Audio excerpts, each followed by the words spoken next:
औज़ुबिल्लाहिमिनश्शैतानिर्रजीम बिस्मिल्लाहिर्रहमानिर्रहीम अस्सलाम वालेकुम। दी हिस्ट्री ऑफ सिंध में मां आहियां आवाज़ पंहिंजो तामीर हुसैन कीअं आहियो आहे। सभु उमेद आहे तव्हां सभु ख़ुशि हूंदव ऐं अल्लाह पाक जे माने में हूंदव।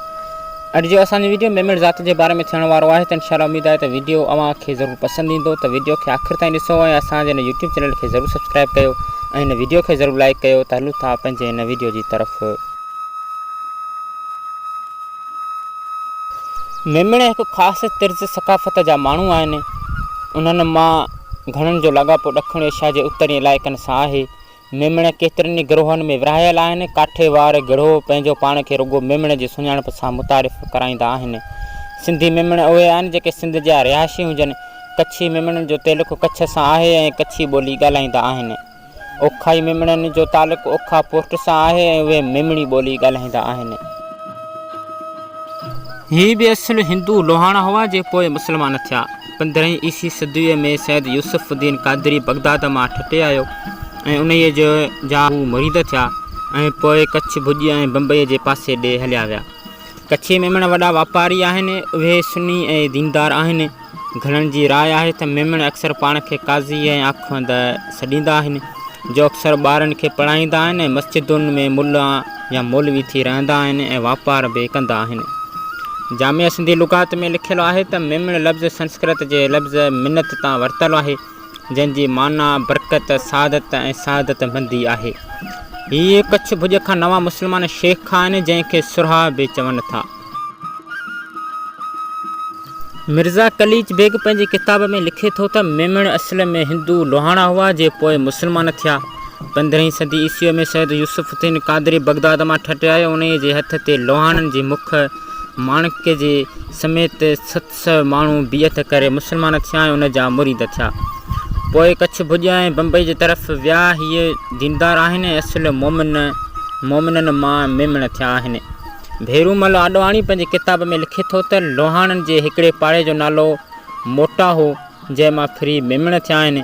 हिननि जा कुझु ख़ासि पाड़ा हीअ आहिनि: आरबाणी, आकबाणी, अंढाणी, उखाणी, अंजर, बरपुरिया, बोतरा, बद्दा, पुंजाणी, चोराणी, पारबख, दासलाणी, ज़करिया, सिठिया, रोगातिया, कातियान, काठियावाड़ी, प्रियानी, पेपराणी, सोरठिया, सांगालाणी, आकलाणी, खेसाई, गट्टा, गंग, गुल्ला, गुलरेजा, मंझलाणी, मोटलाणी, मनराई, मदाई, जेतपुरी, कच्छी, लखाणी, मठवाणी, हालारी, हालाई, शेख, नूरानी ऐं जानवारी वग़ैरह। एसो सादिक़ अली लिखे थो त सिंध जा सिंधी मेमण समा ख़ानदान मां आहिनि। सिंधी मेमणनि जा ख़ासि पाड़ा हीअ आहिनि: